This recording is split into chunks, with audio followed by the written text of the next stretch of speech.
गेल्या वर्षीच्या तुलनेत पुण्यातील रस्त्यांवर यंदा कमी खड्डे आहेत असा दावा पुण्याच्या महापौर मंजुषा नागपुरे यांनी केलाय। मात्र महापौरांचा दावा पुणेकरांनीच फेटाळलाय। पुण्यातील अनेक रस्त्यांवर मोठे मोठे खड्डे असल्याचं मत व्यक्त करण्यात आलंय। निकृष्ट कामं करणाऱ्या कंत्राटदारांवर कारवाई करण्याची ग्वाही महापौरांनी दिली आहे।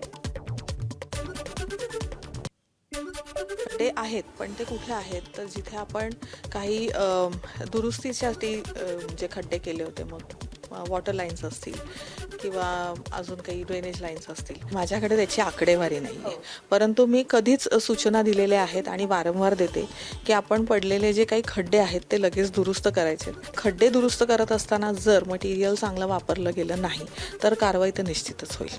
ट्रॅफिक जाम होती मॅडम, त्याच्यामुळं खड्ड्यामुळं गाड्या स्लो चालतात।